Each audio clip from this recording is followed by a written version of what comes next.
Hey guys, and welcome to my channel. In this video, I want to talk about the poor investment that we're making when we invest ourselves, time, our resources, our hearts, our energy into a narcissist. It's a poor investment, guys.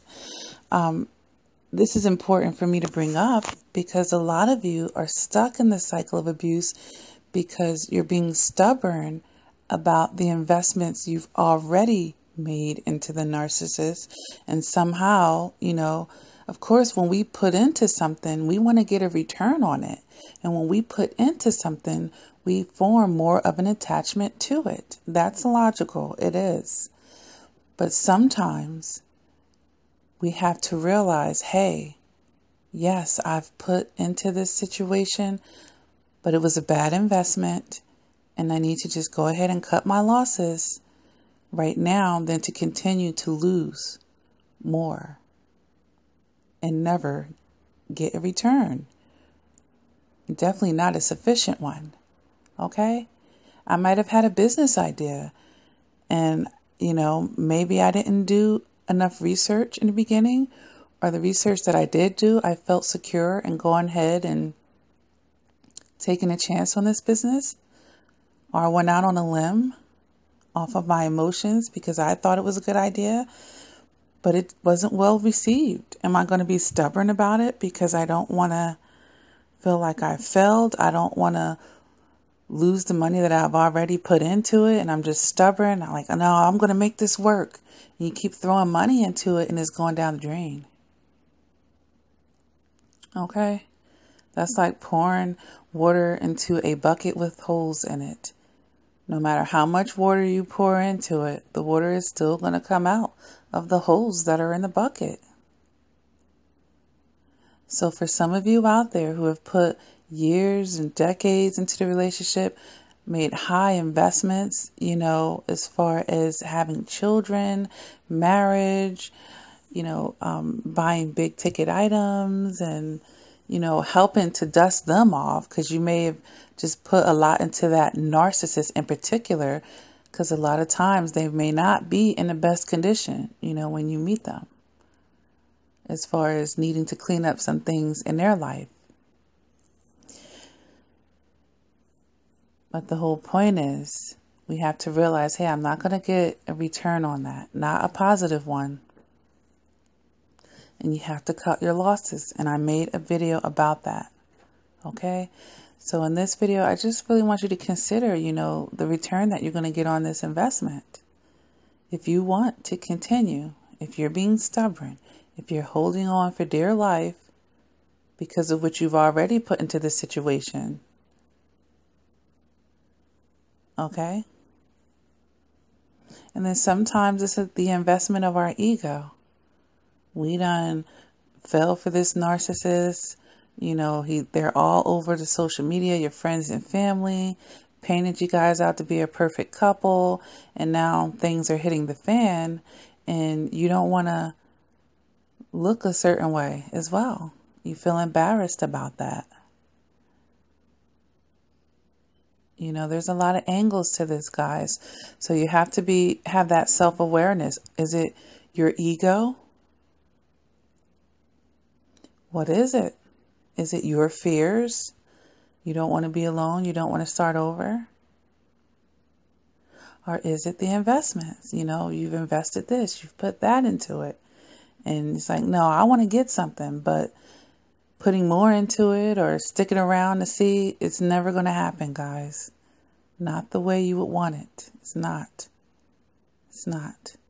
Sometimes you're able to do things legally to get some, payback or to get what's owed to you. Sometimes you're able to do that. And that's going to take another type of energy and resources to even go after that. Because trust me, they're going to fight you for that as well. But the whole idea is to continue to invest in them. Okay? Because there's nothing valuable there. And you can't increase the value of that narcissist. You're not going to increase their value by putting into them. You're not going to make them better by putting into them. They're just going to take it and take it because it's just supply to them. It's not something to enrich them and make them better. Even if it's your intention, it's not theirs.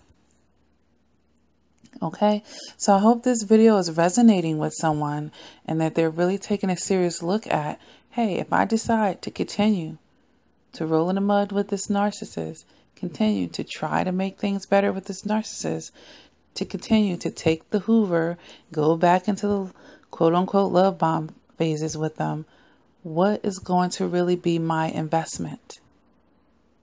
What return am I going to get on that investment? What have I already gotten on it? What has the patterns already showed me? Okay, so if this video resonates with you, go ahead and hit the like button. If you haven't subscribed to my channel, please do so.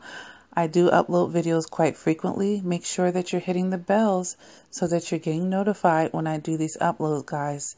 I have a substantial playlist. Please go through it and take what you can out of it. I try to organize the videos into playlists so that it can make it easier for you to find certain topics. But I have a motivational playlist that's just to uplift survivors who have experienced narcissistic abuse. A lot of people enjoy going through that playlist the most, okay, because we definitely need some uplifting after dealing with such a toxic person. I do offer coaching, guys, over the phone, on Skype, email, and I also do FaceTime as well. You can go to LakiaCrawford.com and take a look at the menu. You can email CoachLakia@gmail.com for your interests, and we can go from there. I have books, guys, on Amazon and Barnes & Nobles that help you heal through toxic relationships, and help you with your shadow work as well and your self-reflection. I do advise that you read the books in order because they're a progression one from the other. So you would be reading the X Factor Volume 1 first, then the X Factor Volume 2 next. And then there's The Beauty of the Eye. And then I wrote a book, Silent Tears, for those of you who have experienced sexual abuse, or if you know of someone that experienced sexual abuse, it'll be a great gift to them and yourself. You could privately work on some things and find some additional or start your healing in that area as well. Because there's a lot of pamphlets with facts about these things that you can find in doctors' offices, but we need more material out there that will speak to the emotional aspect of that experience and to help people find healing, okay? Because after it has happened, knowing all the facts in the world, that's great, but you really need to approach that situation from an emotional and psychological standpoint so that the survivor of that can actually find their healing. Okay, guys? So I hope this video again resonates with you, and until next time, please continue to do the work. Okay, and have a great day.